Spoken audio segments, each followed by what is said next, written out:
चलो विद्यार्थी मित्रों, હવે આપણે ધોરણ 12 ની અંદર પ્રકરણ નંબર 5 સાતત્ય અને વિકલનીયતા પ્રકરણની અંદર આપણે વિકલનીયતા વિશે શીખીશું। તો હવે આપણે અહીં આગળ ધોરણ 11 ની અંદર વિકલનના આપણે કાર્ય નિયમો શીખી ગયેલા છે। જે કાર્ય નિયમો અહીંયા લખેલા છે: સરવાળા, બાદબાકી, ગુણાકાર અને ભાગાકાર, પછી પ્રમાણિત વિધેયોના વિકલન, જે મેં અહીંયા કેટલાક સૂત્રો લખેલા છે। આ તમામ સૂત્રો દરેક વિદ્યાર્થીઓએ તૈયાર કરી દેવા। હવે આપણે ધોરણ 12 ની અંદર સંયોજિત વિધેયનું વિકલન આપણે શીખીશું, જેને આપણે સોકરનો નિયમ કહીશું। હવે દાખલા તરીકે આપણને કોઈ પણ બે વિધેયોનું સંયોજન આપેલું છે। દાખલા તરીકે FOG, અહીંયા F અને G એ વાસ્તવિક ચલના વાસ્તવિક વિધેયો છે, જે વિકલનીય વિધેય છે। આ FOG નું વિકલન આપણે કરવું છે, તો હવે આપણે આ એક પ્રકારનું સંયોજિત વિધેય છે, એને આપણે લખીએ તો FOG of x is equal to f of gx સ્વરૂપે લખી શકીએ। હવે આપણે અહીંયા જોઈએ તો આ જે કૌંસની અંદર જે વિધેય છે એ અંદરનું વિધેય થયું, પછી f એ બહારનું વિધેય થયું। તો હવે સોકરના નિયમનો આપણે ઉપયોગ કરવો હોય તો એ સોકરનો નિયમ કયો છે, તો એના માટે આપણે શીખીએ તો આપણે અંદરનું વિધેય જે છે એ અંદરનું વિધેય આપણે g of x બરાબર આપણે u લઈએ। g of x બરાબર આપણે u લેવામાં આવે તો અહીંયા f g of x ની જગ્યાએ આપણે u મૂકીએ એટલે f of u બરાબર y થાય। તો આ રીતે આપણને બે વિધેય મળે। હવે આપણે અહીં આગળ પહેલા y વાળું લખીએ, y બરાબર f of u અને u બરાબર g of x। હવે અહીંયા જુઓ, આ y છે, આ u છે, તો અહીંયા આગળ y નું અહીંયા u પ્રત્યે વિકલન કરતા, તો y નું u પ્રત્યે વિકલન કરીએ એટલે dy by du બરાબર d by du f of u। એટલે આને લખી શકીએ આપણે f dash u। અહીંયા આગળ આ u છે, આ x છે, તો x પ્રત્યે વિકલન કરતા અહીંયા x પ્રત્યે વિકલન કરતા એટલે y નું આ જે u છે, u નું આપણે x પ્રત્યે આપણે વિકલન કર્યું, તો તેથી du by dx A du by dx બરાબર d by dx g of x થયું। તો બરાબર આપણે g dash x લખીએ। તો હવે આપણે અહીં આગળ પછી y નું આપણે x પ્રત્યે વિકલન કરીએ એટલે આપણે અહીં આગળ dy by dx, તો dy by dx બરાબર શું લખાશે, તો અહીં આગળ dy by du into du by dx। dy by du એટલે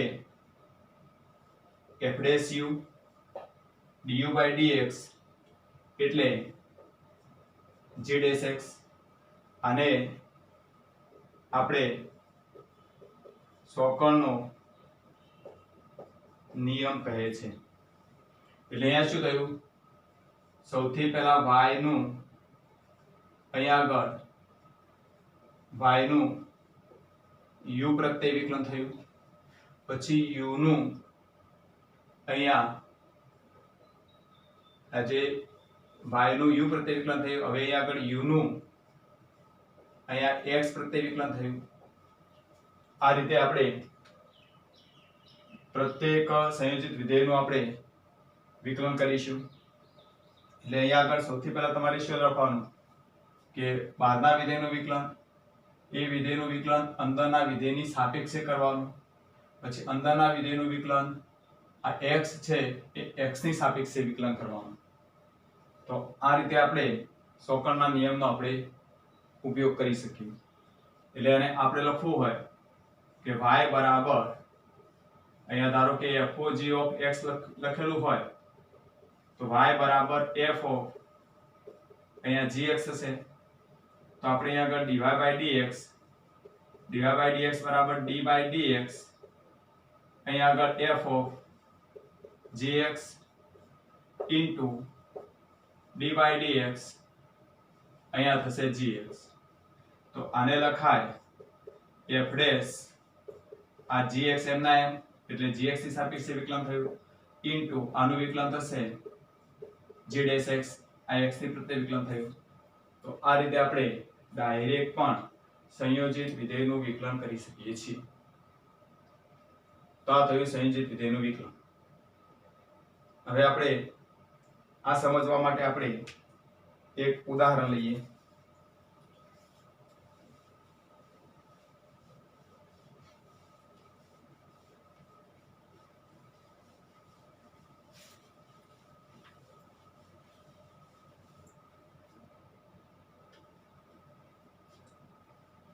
y બરાબર sec ની 5 ઘાત x સ્ક્વેર પ્લસ 5. હવે જો અહીંયા આગળ અહીંયા શું થશે? હું આ વિધેયને આ રીતે લખી શકું sec x સ્ક્વેર પ્લસ 5 અને એની 5 ઘાત. ચલો લખી શકું. તો આ જે કૌંસ છે કૌંસની બહાર ઘાત છે આ બહારનું વિધેય છે.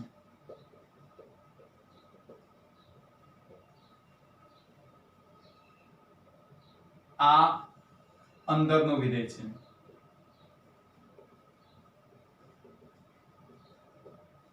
અને આ જે છે એ સૌથી અંદરનું વિધેય છે.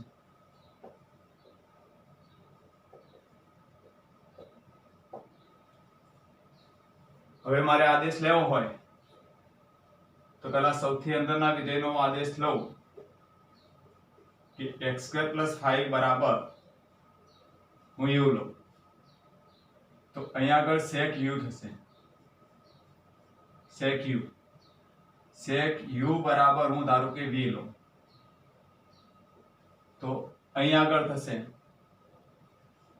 y બરાબર sec અહીંયા u ની જગ્યાએ હું લખું તો v ની 5 ઘાત થશે. તો આ રીતે થશે. મને 3 સ્ટેપ મળશે. ફરીથી જુઓ મેં y બરાબર sec ની 5 ઘાત કૌંસમાં x² + 5 આ વિધેય છે એમાં પેલા ઘાત છે એ 5 ઘાત મેં બહાર લઈ લીધી sec x² + 5. હવે એની અંદર જે ઘાત છે બહારનું વિધેય છે કૌંસની બહાર ઘાત છે બહારનું વિધેય છે.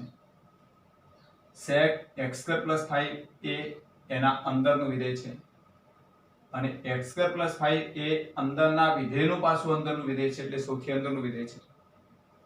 તો હું પહેલા સૌથી અંદરનું જે વિધેય છે એના બરાબર ધારો કે મેં u લીધું તો હવે હું અહીંયા આગળ u મૂકી દઉં તો sec u થશે. તો sec u બરાબર હવે u સિવાયનો આદેશ લઈશ v. તો હવે અહીંયા sec u થયું. sec u ની જગ્યાએ હું અહીંયા મૂકીશ v એટલે y બરાબર v ની 5 ઘાત થશે. હવે અહીંયા જુઓ હવે અહીંયા આગળ શું થશે? આ જે છે એમાં u છે u નું આ ચલ x છે એટલે આગળ u નું હું x પ્રત્યે વિકલન કરીશ. u નું x પ્રત્યે વિકલન કરીશ એટલે આ પેલા આગળ લખીશ એટલે du by dx બરાબર અહીંયા આગળ d by dx x² + 5 થશે. પહેલાનું વિકલન કરી દઈએ તો x² + 5 થયું તો આ પ્લસ સરળોનો નિયમ, તો પહેલા પદનું વિકલન પ્લસ બીજા પદનું વિકલન. તો પહેલા પદનું વિકલન x² નું વિકલન થશે x ની n ઘાત પ્રમાણે.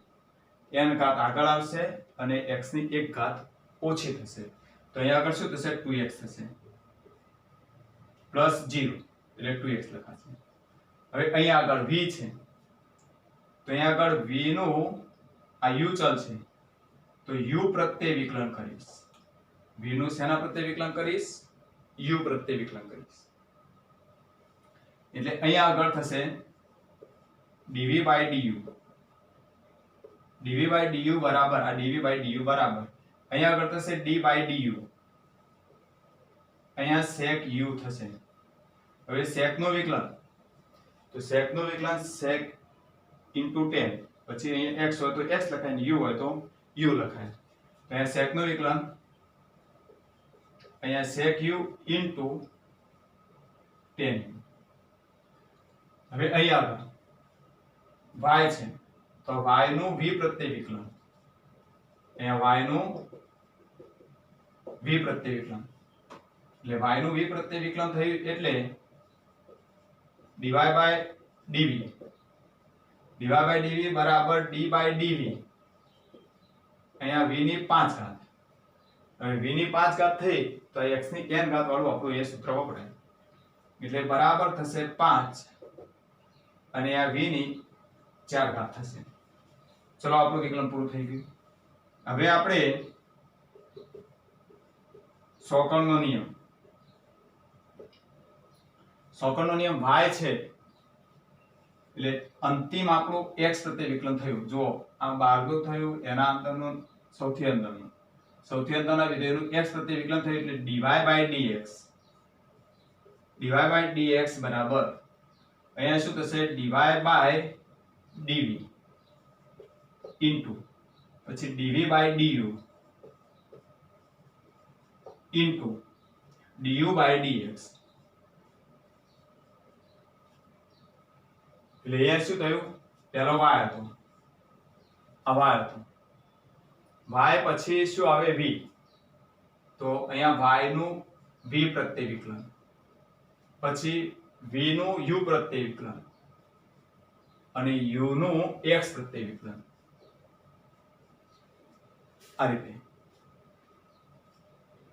y નું v પ્રત્યે, v નું u પ્રત્યે, u નું x પ્રત્યે વિકલન. તો આપણે આગળ ચલો dy by dv ની કિંમત મૂકીએ એટલે 5 અહીંયા v ની 4 ઘાત ઇન્ટુ dv by du મૂકીએ આપણે તો એ sec u into tan u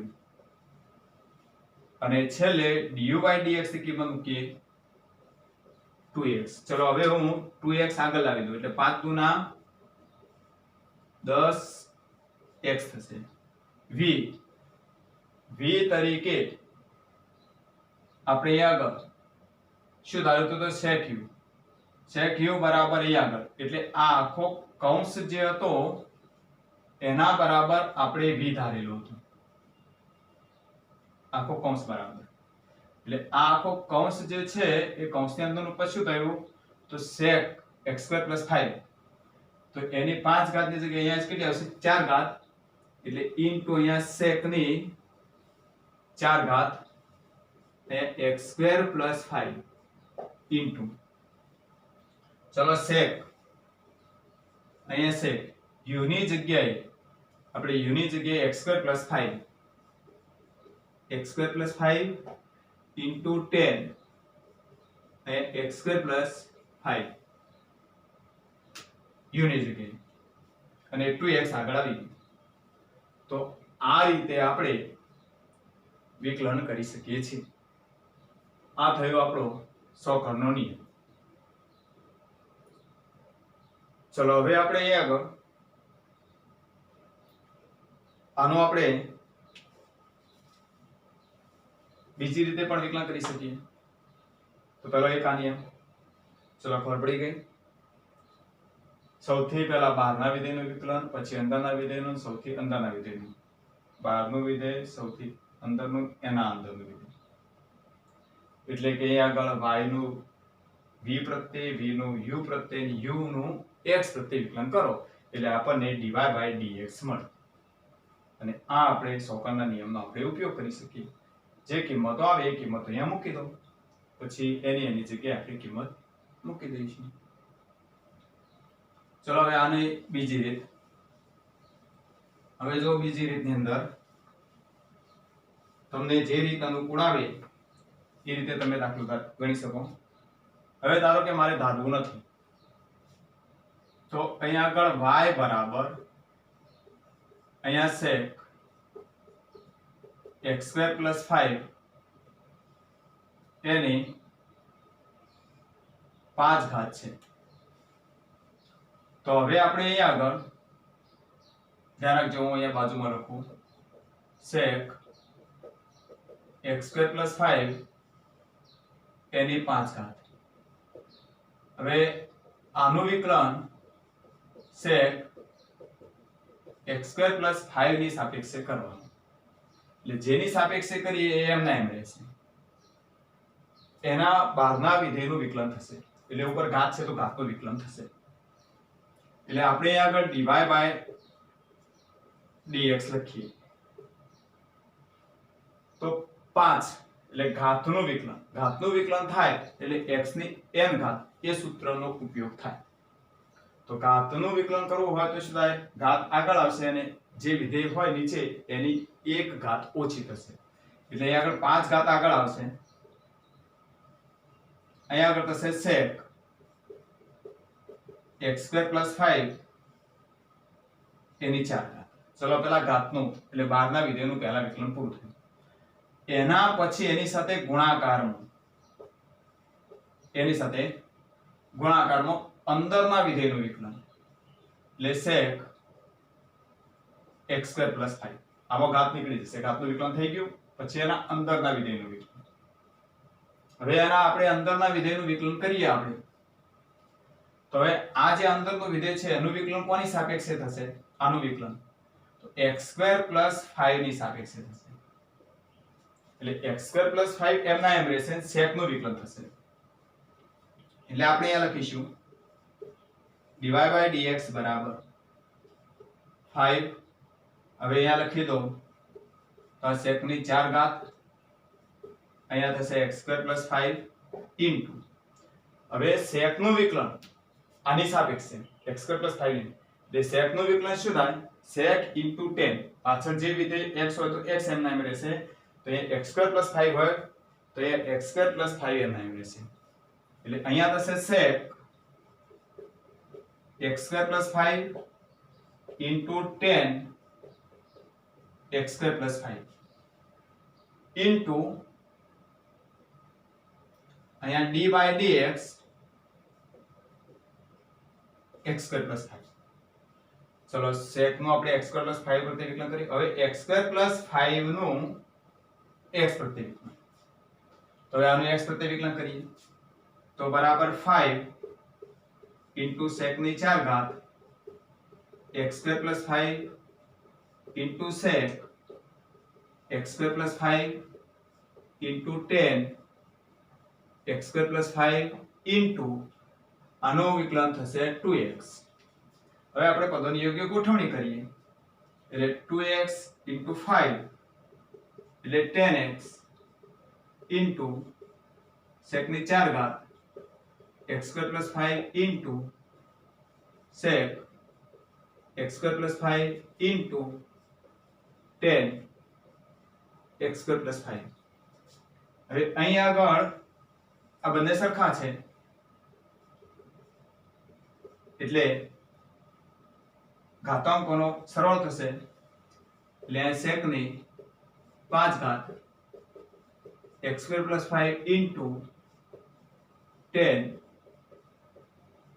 x² + 5 આ રીતે પણ આપણે લખી શકીએ એટલે વિદ્યાર્થી મિત્રો તમે અહીંયા આગળ તમને બે રીતો શીખવાડી એ બે રીતોમાંથી જે રીતે અનુકૂળ આવે એ રીતે તમે દાખલો ગણી શકો પણ બને ત્યાં સુધી આદેશ લીધા સિવાય આ રીતે સીધી રીત થી ગણો તો દાખલા ગણવામાં થોડી ઝડપ થશે, શરૂઆતમાં થોડી તકલીફ પડશે, પછી ધીમે ધીમે આવડી જશે.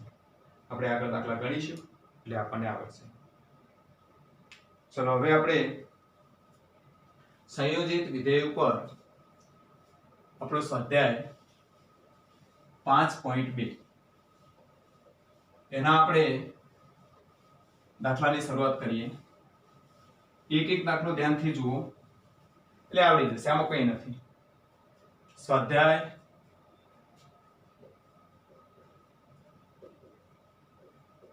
5.2 એમાં દાખલા નંબર 1 y બરાબર sin x² + 5 y બરાબર sin x² + 5. હવે આપણે આનું x પ્રત્યે વિકલન કરવું છે. તો આપણે આનું x પ્રત્યે વિકલન કરીએ. હું લખતો નથી બધું. આનું x પ્રત્યે વિકલન કરીએ એટલે dy/dx થાય.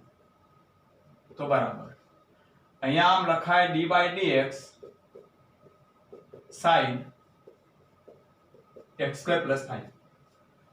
હવે આની અંદર બહારનું વિધેય કયું? તો બહારનું વિધેય sin, એટલે એનો મતલબ શું થયો? sin x² + 5 છે, તો sin એ બહારનું વિધેય છે, તો એનું વિકલન x² + 5 ની સાપેક્ષે થાય. એટલે આ કૌંસની અંદર એમ ના એમ રહેશે. sin નું વિકલન જે થાય એના કૌંસમાં આ લખવાનું. એટલે હવે આપણે sin નું વિકલન cos થાય, તો આપણે અહીંયા લખીશું cos અને એના કૌંસમાં x² + 5 m9 ઇન્ટુ, હવે એના પછી એના અંદર એટલે આ x² + 5 નું વિકલન x ની સાપેક્ષે આપણે વિકલન કરવાનું છે, એટલે d/dx x² + 5. તો હવે બરાબર ચલો અહીંયા આગળ cos x² + 5 x² + 5 નું આપણે જે કાર્ય નિયમો છે, કાર્ય નિયમો અને સૂત્રનો જે ઉપયોગ થતો હોય એ પ્રમાણે ઉપયોગ કરીએ એટલે x² નું થશે 2x પ્લસ 5 નું 0 થશે. એટલે પ્લસ 0 આપણે ના લખીએ તોય ચાલે અને લખો તો આ રીતે લખી શકાય. 2x + 0 એટલે 2x, 2x આગળ મૂકી દઈએ એટલે 2x * cos x² + 5. તો આ રીતે આપણે આ વિધેયનું વિકલન કરી શકીએ છીએ. ચલો હવે દાખલા નંબર 2. દાખલા નંબર 2 ની અંદર આપણને y બરાબર cos sin x આપેલું છે. તો હવે આનું આપણે x પ્રત્યે વિકલન કરીએ એટલે dy/dx, એટલે d/dx છેલ્લા ચલ પ્રત્યે આપણે વિકલન d/dx cos sin x. તો હવે આપણે આગળ cos sin x, તો આપણે આ વિધેયનું વિકલન sin x ની સાપેક્ષે કરીશું. તો cos નું વિકલન શું થશે? તો -sin થશે, પછી sin x કૌંસમાં m9. હવે એના પછી આપણે એના અંદરના વિધેયનું વિકલન એટલે sin x નું વિકલન આપણે x ની સાપેક્ષે. તો હવે આપણે -sin x ઇન્ટુ sin નું cos x, sin નું cos x. તો આ વિધેયનું વિકલન આપણે આ રીતે કરીશું, આ રીતે સ્ટેપ બાય સ્ટેપ. આમાં આદેશ લેવાની કોઈ વધારે જરૂર પડતી નથી. તો આપણે આ રીતે વિકલન કરીશું. ચલો હવે નેક્સ્ટ ત્રીજો દાખલો. y બરાબર sin આપણને ax + b આપેલું છે. તો આમાં ઘાત નથી, તો બહારનું વિધેય sin છે, એટલે sin ax + b નું વિકલન, એટલે આપણે sin નું વિકલન ax + b ની સાપેક્ષે કરીશું. એટલે અહીંયા આગળ dy/dx બરાબર d/dx, અહીંયા sin ax + b.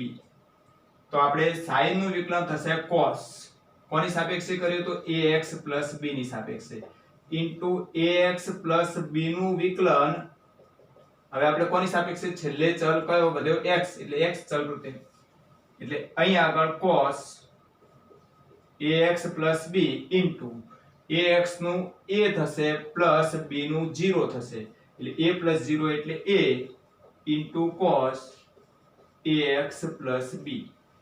તો આ આપણું દાખલા નંબર 3 નું વિકલન થયું.